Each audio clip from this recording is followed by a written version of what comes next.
this video, we'll talk about how we can implement a POST API in our Spring Boot REST API application. So, in the previous video, we talked about how we can implement the GET API, so where we get all the to-dos from the server, or we get a particular to-do which is by the ID from the server. So let's just refresh what we had done in the previous video now.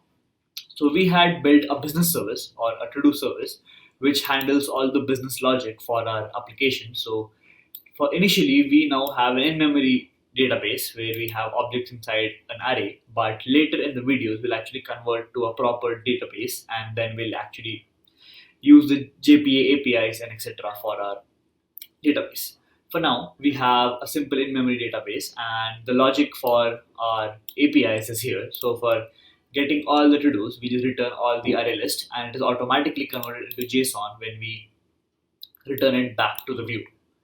The next thing which we did was we had implemented the get to do, which gives you a task based on the ID, which is unique, and we use streams filter to get it. So we had converted our array list to a stream. We filtered it by the ID, which is equal to the ID given, and then we got the first one which matched the ID. Now, in this video, we'll talk about how we can implement a POST API and what we have to do and the kind of business service that we have to write. So let's get started. So now, to do a POST API, there are some changes which we need to do in the annotation for the request mapping. So let's see what that is now. So we need a request mapping because we need to map the request. So request mapping, and now instead of just this one, what we have to do first is we need to tell Spring Boot that this request mapping is a POST mapping and not a GET. So all of these are GET by default, but we need to specify explicitly that this one is a POST method. So for that, we have an argument called as method, and all we have to do is make it to the request method called as POST. So request method dot post. And now the next thing which we need to do is pass in the URL where we have to give out the post request. That is going to be / to-dos only. So let's see how this works now. So now we have our usual post method. So public void create to do, and now we have a request body. So we will have a request body where we actually pass in the JSON to create a to do, and the JSON will contain the ID, name, summary, and description. So here we need a to do object called as to do to be passed into as parameter, but the to do has to be the request body. So we need to let Spring know that whenever you go on to / to do and pass in a request body, that should be given to this method in the argument, and this should also be the request body. So for this, we have an annotation called as request body, which makes it really easy to actually pass in these. So let's import these now. So we import request body, and let's import request method, and we're good to go. So let's see, invalid, value is equal to this. Yes. Yeah. And now all we have to do is call our service to handle the creation of the task for us. So we do a return to do service dot create to do, and we pass in the object. Now we haven't implemented our create to do yet, so we need to do that now.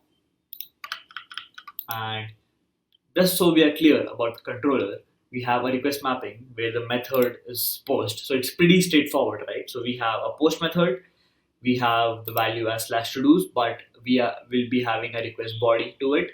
So the request body is a to do object which will be written in JSON, and Spring automatically converts it to a pure POJO. So we don't have to worry about that. And then we have a business service method here. So let's create that method now. So instead of object, we can have to-do. So now here we will be implementing the logic for our create request. So we do a return to-dos dot add, and we add the to-do. So pretty simple, pretty straightforward for now, nothing complicated. And let's see what the problem is here. Oh, sorry, this is a void. My bad. And we don't have to return anything. We just have to create it. Yes, because the return value is void. We don't have to. You can send in a boolean, so you can send in a true or false. So you can just check whether if it is successfully created, so send a true, or if it is not, and if it actually raises some error, then do false, then send a false. So we'll be adding a lot of validation to our request later in the videos, but for now let's see how a simple post request works. So here all we have to do is add a to-do to our array list, and that's it, we're done with creating to-dos. So this is how you implement a post request in a Spring Boot application using the MVC framework. So let's refresh our memory and let's see what we have done here. So we have a controller, a to-do controller, which injects a to-do service, and the service handles all the business logic for our application. Next, we have the request mappings for the URL. So what happens when we do a slash to-dos? We go to the method get all to-dos. We call the service method, which is a singleton. So the service method returns all the to-dos which are inside this. So 1, 2, 3. And next, we obtain one by the ID, which is a path variable integer ID. Then we go to get to do, and we have the logic here for it. The last thing which we do is create to do. So we do a create to do, and we just add the to do to our list. So let's run this and see if our post API is working properly or not. So for that, all you have to do is go to our to-do list and run as Java application.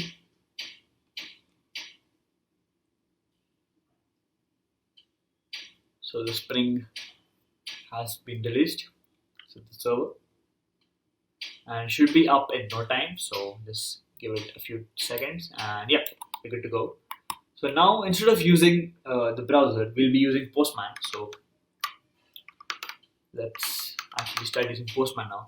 So Postman is basically an API tool or a software which can help you handle APIs properly. So you don't have to worry about using something else. So now that we have our server running, we can send a get request to to-dos and hit send. And as you can see, we get our we get our to-dos here. Now let's do a post request. So when we do a post request, we have to change a few things. So first we need to set the content type as JSON, which tells that we're going to actually pass in a JSON object or a JavaScript object.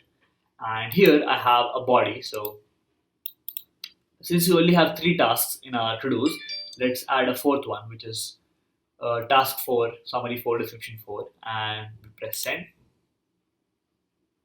And we don't return anything, but we get the status as 200. So let's do a get and see whether we have actually added our 4th one.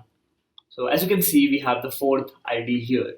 So that means the 4th to do was added to our list of tasks, and that can be confirmed with the body which is returned when you do a get. And yeah, so that is how you implement a post API in your Spring Boot application. And in the next video, we'll talk about how we can add or how we can update our tasks and also delete our tasks. So thank you for watching, and I'll see you in the next one.